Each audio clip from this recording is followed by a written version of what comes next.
I feel like either from this point on, it's just gonna get really quiet, or like something hype is gonna happen. Though that's what I'm thinking here with me, because we've been going for 4 hours and 33 minutes. Nev, what? What? There's no way. There's no way. Is that Netflix? I'm gonna cry. Pirate Hunter Chris, we are so grateful for your fandom and for showing true Nakima spirit. We would like to extend a special... Guys.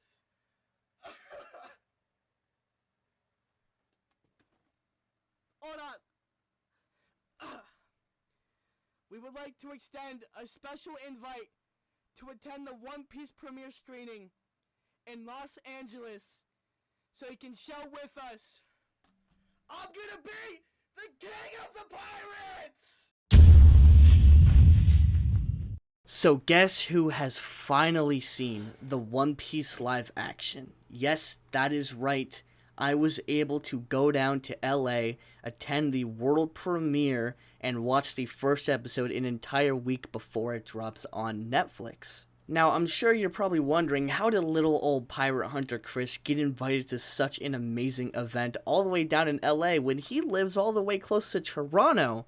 First, I say, ouch, you should have expected this to happen. I mean, come on, guys, it's me. And secondly, I watched the trailer. Okay, now I know what you're saying. Oh, all you did was watch a trailer and Netflix invited you to the event? I watched it for 10 hours, like any sane person would. So yeah, okay, I might have Mr. Beasted my way into the premiere. What can I say? I guess it pays to steal ideas. Okay, enough blabbering. I'm sure you just want to hear my thoughts on the live action, and to sum it up real quickly, I think we found the best thing since sliced bread, fellas. I just still can't believe it's finally come. The moment that we have all been waiting for is here. And I finally get to break my silence and talk about the It Was peak.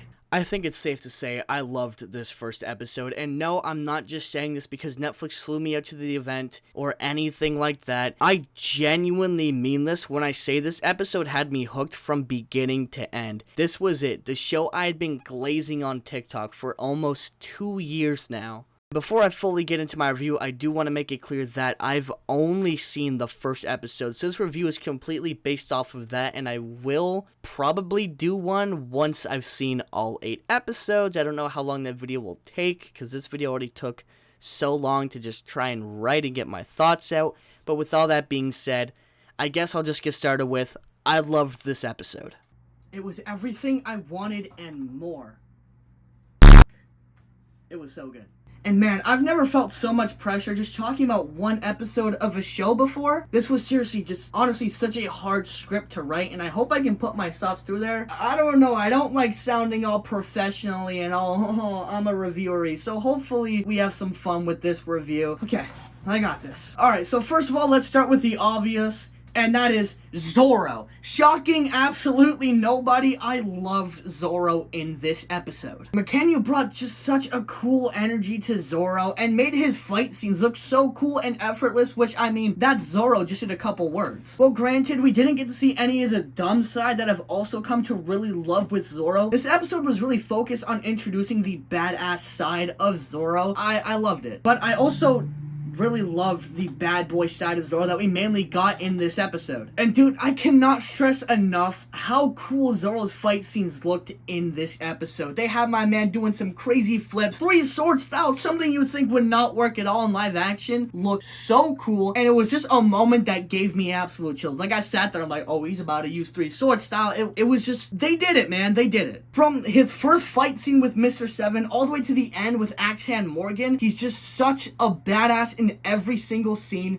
he's in. And well, for me, McKenna Zoro was by far the standout of this episode. And it's not just McKenna who did absolutely amazing as Zoro. Emily Rudd and Iñaki Godoy specifically also killed their respective roles, with Iñaki Godoy fully embodying the joy that Luffy presents in the series. There's so many times in the anime where Luffy's being chased down by Marines or on the verge of death for some reason, and Luffy just has the biggest smile on his face and he's having so much fun while doing it, and Iñaki brings that energy to every fight scene Luffy is in. Just that joy of he's just glad to be here, and the joy of almost like he's already so free is already in Luffy from the beginning of the episode. As soon as we meet Luffy, that feeling of joy and freedom is immediately there, and that's something that has to be commended on Iñaki Godoy's side, because that was definitely something was hard to pull off, having that much energy and joy in a take, and he absolutely killed it, man. And Emily Rudd is just perfect as Nami. I mean, she's beautiful, smart, swift, everything that Nami is in the manga. Did I say beautiful? I just want to make sure I got that out there. And when I say Emily Rudd is just Nami, like, I mean she's literally just Nami. Like, it felt like I was watching the anime. If that makes any sense to you, that's the best way I can put her performance as Nami. Was it just felt so natural for her to be playing this character, and it was really like they took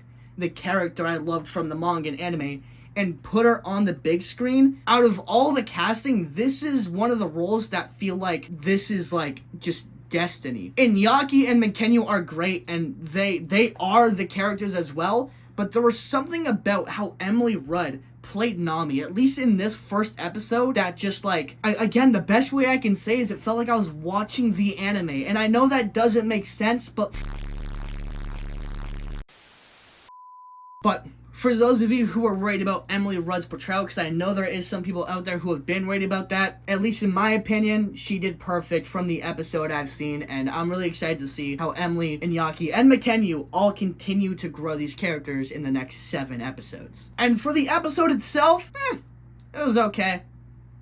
Who am I kidding? I absolutely loved the episode. As I said, from beginning to end, this episode had me hooked. The opening of the show is Roger's execution, and it was just done so brilliantly. We get Roger's speech to go find the One Piece, and of course Roger's execution, and I mean, it gave me chills, man. Whoever played Roger, I'm so sorry, I do not know your name. I tried to find it, I couldn't. Maybe I'm just really bad at research. That's probably the idea. That's probably what's happening, but if you're seeing this somehow, you killed it, man. You did great as Roger. In the little screen time he had, he made the most of what he could with Roger's character. And see, this is what I mean when I say this review is so hard to do. 1, getting all my thoughts together. 2, putting it into a decentable size review for someone to actually watch. 3, there's just so much I want to talk about. I think I could actually be here for hours, but we should move on. Roger was also great. Now, the episode covers around 6 or 7 chapters of the manga, which is quite a decent chunk. And for an episode to have to shove so many things into one episode,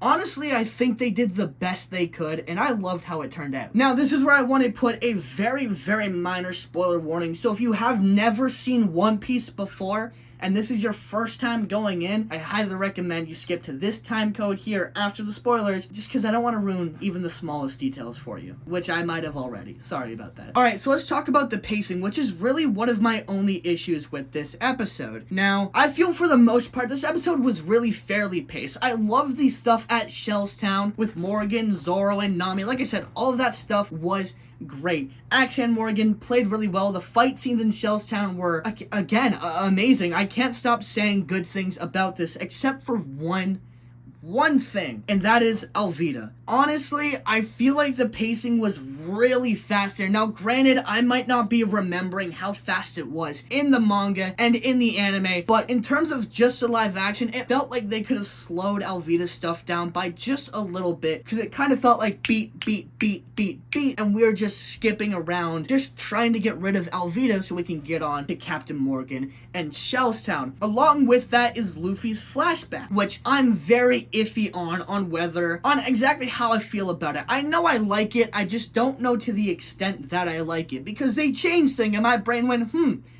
you changed that thing, I don't quite know how I feel about the thing you've just changed. And granted, they didn't cover the full flashback, they only covered up to where Luffy ate the gum fruit and Shanks discovered it, you know, his arm did a little stretchy thing, as Luffy typically does. I don't know, it felt off to me. Maybe it was just the fact that, hey, you changed the thing and my brain notices that. Or maybe it was something to do with the pacing. Again, I feel like it was pretty quick, but I don't think it was too quick, and they did change things up a little bit. So I'm willing to just say I'm a little crazy and I'm just chalking this down to, hey, my brain noticed a thing changed, and that's about it. Other than that, I can't really complain about the flashback, and I'm sure in episodes 2 or maybe 3, they'll continue Luffy's flashback on until, you know, the stuff with Shanks happens. Which, let's talk about Shanks for a bit. He's British in this. I know, I'm as surprised as you are, and I actually kind of liked it. It took me off guard at first. I was like, whoa, Shanks is British now. And then after that, I'm like, okay, this is pretty cool Shanks. And there's not much to say about it. We didn't get to see a lot of Shanks, but what we did get to see of Shanks, I mean, my eardrums are still bleeding from hearing the cheering.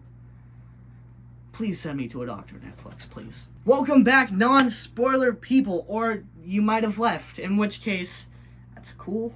My feelings aren't hurt anyways, that's fine. So to catch you up to speed, for those of you who didn't want any spoilers, I just kind of talked about the pacing, and I had some minor issues with it in some of the first half, but other than that, I thought the pacing was pretty perfect throughout the entire episode. The characters, again, were all introduced really well, and there were some really cool things that happened whenever a new pirate was introduced that I'm gonna leave as a surprise for you guys, because I saw it and I was like, well, shit, that's pretty cool. Now, I'm sure what a lot of you want to know is, how did the CGI look? How did the fight scenes look? And I'm glad to say they didn't pull a Lost Windbender. Yes, that's right. This was actually not dog shit. Like, there was never even a single thought in this episode where I saw Luffy stretching or someone using a devil fruit power and I was like, I don't know about that. No, I actually loved it all. So huge props to the VFX team for making the seemingly impossible possible. You guys are amazing. And not enough credit goes out to the VFX artists and the people who worked behind the scenes as well. I want to take this time, I know I'm breaking the pacing of the video, but I want to take this time to just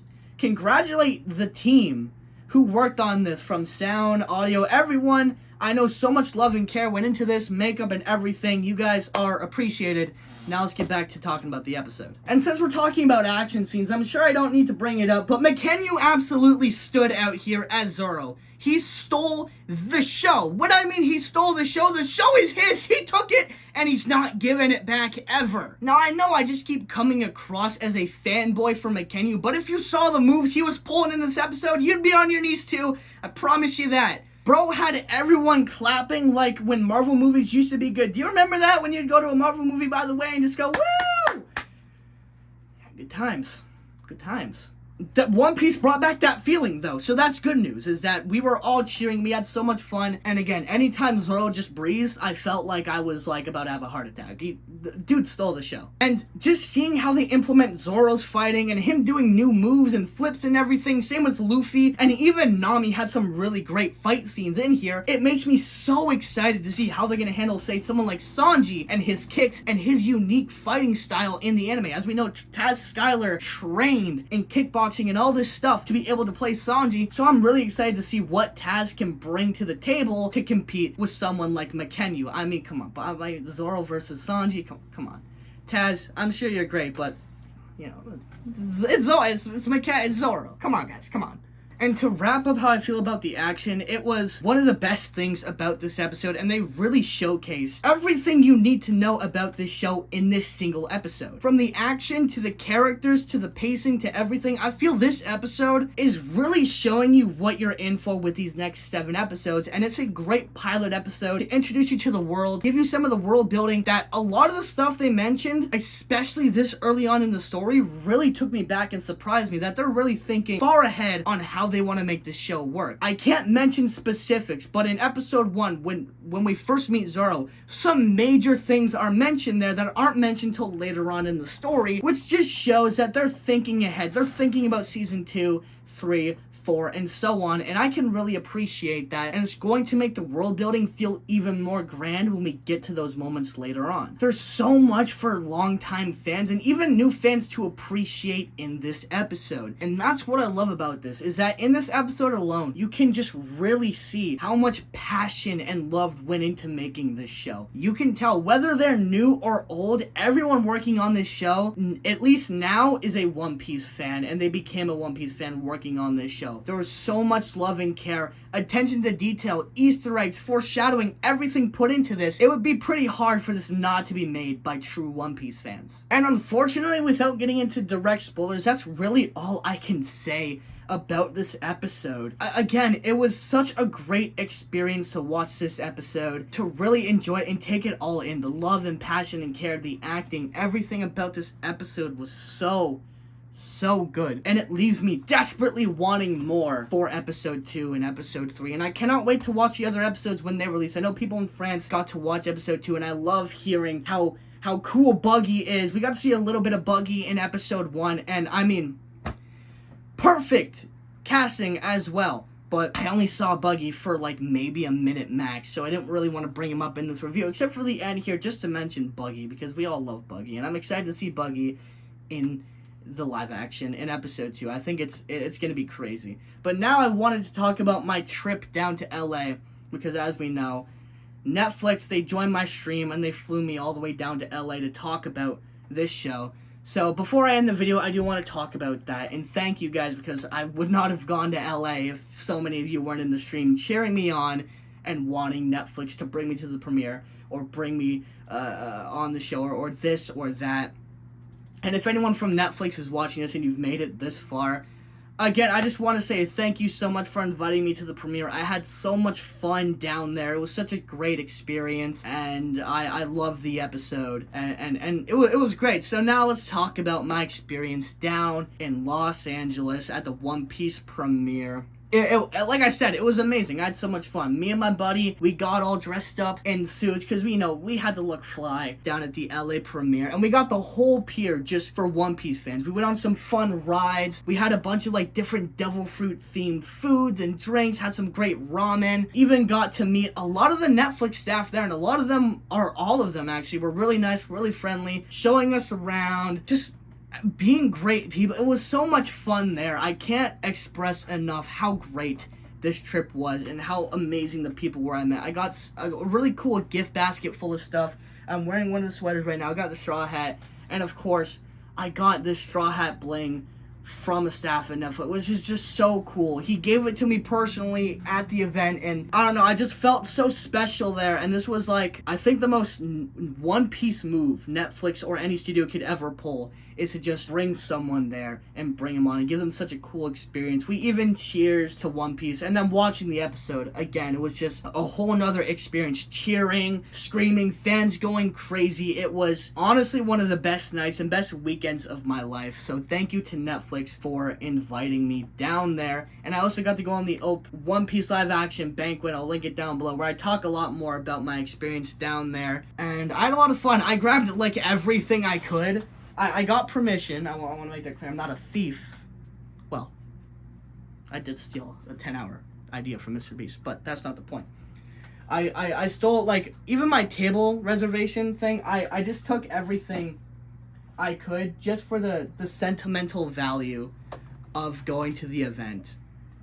So thank you guys so much for watching. Thank you everyone new who's been here. And I can't wait to talk more One Piece live action when I finally get to watch all 8 episodes, and I will be streaming my watch party live here on YouTube. By the time this video is up, One Piece drops tomorrow on Netflix, and I cannot be so excited. So share your thoughts down below on how excited you are for the One Piece live action, and I'll see you guys in the next video. Peace out.